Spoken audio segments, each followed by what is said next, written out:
Assalomu alaykum barchaga. Nerv tizimi tug'ma kasalliklari to'g'risidagi mavzuimizni o'rganishga xush kelibsiz.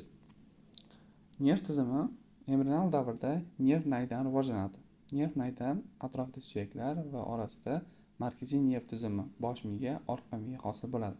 Keyinchalik ulardan periferik nerv tizimi shakllanib ketadi. Nerv tizimining yopilmasligi nerv nayi kasalliklarini keltirib chiqaradi va bu homiladorlik paytida folat kislota, ya'ni vitamin B9 ning yetishmovchiligi bilan bog'liq. Shuning uchun homiladorlikni rejalashtirayotgan paytda vitamin B9 yoki folat kislota iste'molini 2-3 oy oldin ko'paytirgan ma'qul. Nerv nayi kasalliklariga birlamchi tashxis qo'yish uchun yoki skrining metodi sifatida ona qonida alfa-fetoprotein miqdori tekshiriladi va uni miqdori ko'pincha yuqori bo'ladi. Bundan tashqari alfa-fetoprotein boshqa kasalliklarda ham ortadi. Misol uchun xromosoma trisomiya kasalliklarida ham alfa-fetoproteinning miqdori yuqori bo'lishi mumkin. Xo'p, nerv nayini qanchalik darajada rivojlanmaganligiga qarab turib, uni bir qancha turlari farqlanadi. Ular spina bifida nomi ostida birlashtiriladi. Spina bifida bu umurtqa yoylarining yopilmasligi hisoblanadi. Mana normal holatda umurtqa pog'onasi, umurtqa suyagining tanasi va uning yoylari birlashgan, uning orasida esa orqa miya joylashgan. Bordi umurtqa yoylari birlashmaydigan bo'lsa, spina bifida deb aytiladi. Shundan spina bifida okkalda defektning kamida 2 umurtqada bo'lishi, ya'ni defekt bor, lekin orqa miya o'zining joyida joylashgan. Bunday holatlarda defekt bor joy terisida bir tutam tuklar hosil bo'ladi, xuddi dumga o'xshagan. Spina bifida cistika bu umurtqa defektidan miya pardasining chiqib qolishi. Va spina bifida cistika meningoselli yoki meningomiyelitselli deb aytiladigan turlarga bo'linadi. Bunda mana shu defekt orqali orqa miya pardasi chiqib qoladi. Buni biz spina meningotselli deymiz, ya'ni meningis degani bu miyaning pardasiga nisbatan ishlatiladigan termin. Bordi meningotselli deb hosil bo'ldi deyiladigan bo'lsa, unda miya pardasi mana shu teshik orqali yoki bitmagan umurtqa yo'llari orqali chiqib qoladi degani. Meningomiyelotselli bo'lsa, unda nafaqat miya pardasi, balki orqa miyani ham mana shu defekt orqali tashqariga chiqib qolishi kuzatiladi. Bu holat, ya'ni meningotselli va meningomiyelotsellilar teri bilan qoplangan bo'lishi, shuningdek teri bilan qoplanmagan bo'lishi ham mumkin. Bordi nerv nayining proksimal qismida patologiya kuzatiladigan bo'lsa, unda bosh miya rivojlanmaydi. Bosh suyagi ham yo'q bo'lishi mumkin. Bunga biz anensefaliya deb aytamiz. Nerv tizimini tug'ma kasalliklari embrional rivojlanishiga salbiy ta'sir ko'rsatadigan infeksiyalar to'plami torch kompleksi deyiladi. Chunki bu platsenta orqali onadan bolaga o'ta oladi va bolada kuchli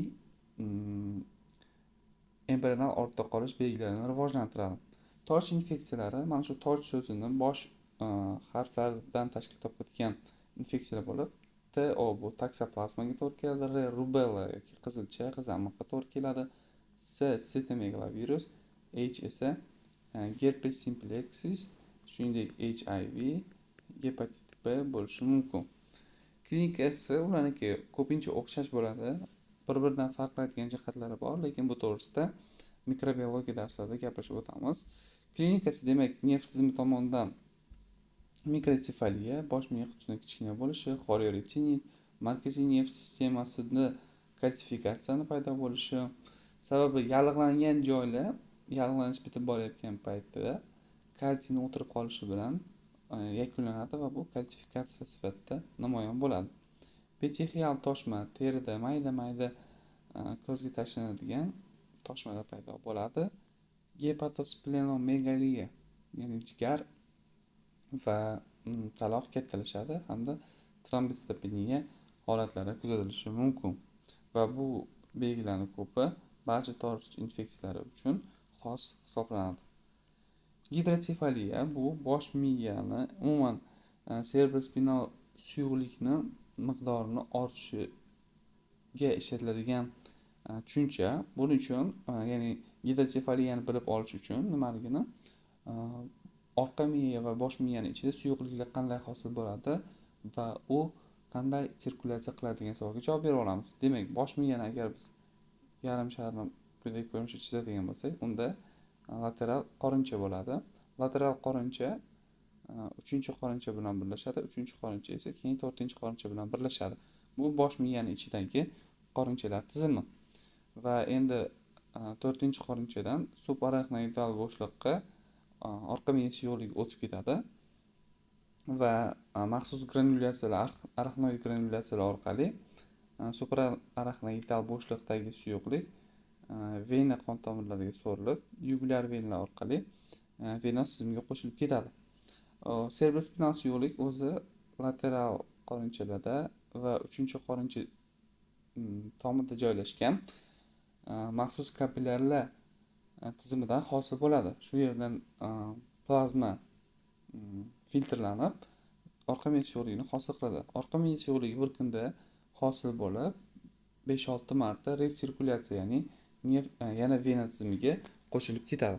Bordi-yu, ishlab chiqarish ko'payib ketadigan bo'lsa yoki mana bu qorinchalar orasidagi o'zaro yo'llarda bloklanish, ya'ni obstruksiya kuzatiladigan bo'lsa, bu gidrotsefaliya holatiga olib keladi.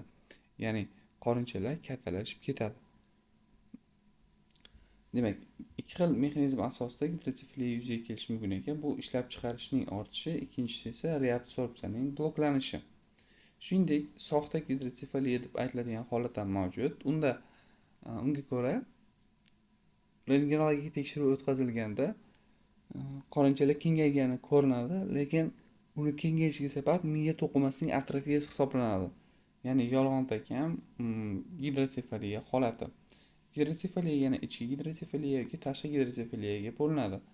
Ichki gidrotsefaliya cerebrospinal suyuqlik hajmining faqatgina qorinchalarda ortishiga nisbatan ishlatilsa, tashqi gidrotsefaliya esa cerebrospinal suyuqlik hajmining subarachnoidal bo'shliqda ortishiga nisbatan ishlatiladi. Bundan tashqari yana kommunikatsiyali va kommunikatsiyasiz gidrotsefaliyalar farqlanib, kommunikatsiyali gidrotsefaliyada cerebrospinal suyuqlik ham qorinchalarda, ham subarachnoidal bo'shliqda ortadi. Kommunikatsiyasida esa maxsus joylarda, ma'lum bir joylarda obstruksiya bo'lganligi tufayli qorinchalar va subarachnoidal bo'shliqni aloqasi cheklangan bo'ladi. Mana misol uchun mana bu yerda o'sma yoki kista hisobiga lateral qorincha va uchinchi qorinchani o'zaro bloklanish, to'silib qolishi va faqatgina lateral qorinchalarning kengayishi kuzatilishi mumkin. Bu kommunikatsiyasiz turdagi gidrotsefaliyaga misol bo'ladi.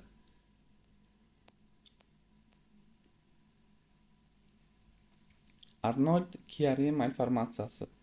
Ushbu kasallikning ham bir qancha turlari bor, birinchi, ikkinchi subtipi bor, lekin asosiy patofiziologik mexanizm bunda miyacha deb aytiladigan bosh miyani qismi va uzunchoq miyaning odatdagi joyidan ko'ra pastda joylashib qolishi. Ya'ni misol uchun bosh miya va orqa miya foramen magnum orqali davom etishi kerak pastga. Bordi-yu, mana bu yerda joylashgan uzunchoq miya yoki miyachani qismlari mana shu foramen magnumga tushib qoladigan bo'lsa, bu yerda qisilish yuzaga keladi va ularni disfunksiyasi kuzatiladi. Ya'ni funksiyasini yaxshi bajara olmaydi. Rentgenologik tekshiruv o'tkazadigan bo'lsak, mana foramen magnum yakunlanishi kerak, lekin qanaqadir strukturalarni foramen magnum orqali chiqayotgani ko'rinib turibdi. Demak, siljgan qism atrofiyasi va disfunksiyasi kuzatiladi. Gidrotsefaliya rivojlanishi mumkin. Chunki obstruksiya bo'lib qoladigan bo'lsa, shu yerda cerebrospinal suyuqlikni aylanishi uchun monelik yuzaga keladi va qorinchalar kattalashib ketadi. Meningomiyelit bilan birga kechadi ko'p holatlarda bel yoki ko'krak sohasida, umurtqa pog'onasida umurtqa yoylari yaxshi bitmagan bo'lishi va keyinchalik miya pardalarini yoki miyani moddasini o'zi ham mana shu cho'rra sifatida tashqariga chiqishi mumkin bo'ladi.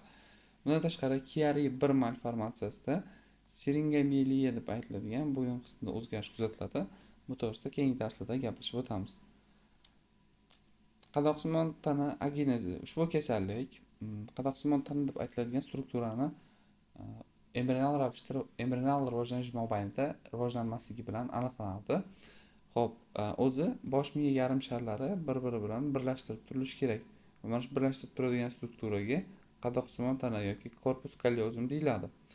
Shu qadoqsimon tana bo'lmasa, ikkala yarim shar orasida bog'lanish kamayadi, lekin klinik jihatdan bu holat ma'lum bir spetsifik belgilar bilan namoyon bo'lmaydi. Fetal alkogol sindromi bu homilador ayol ko'p spirtli ichimlik iste'mol qilgan natijasida rivojlanadi. Bunda yangi tug'ilgan bolalarda ko'pincha yuz anomaliyalari, mikrosefaliya, yurak nuqsonlari, jismoniy va aqliy rivojlanishdan ortda qolish belgilari bilan namoyon bo'ladi. Shu bilan ushbu mavzuda ulashmoqchi bo'lgan ma'lumotlarimiz tugadi. Keyingi darslarda ko'rishguncha xayr, salomat bo'ling.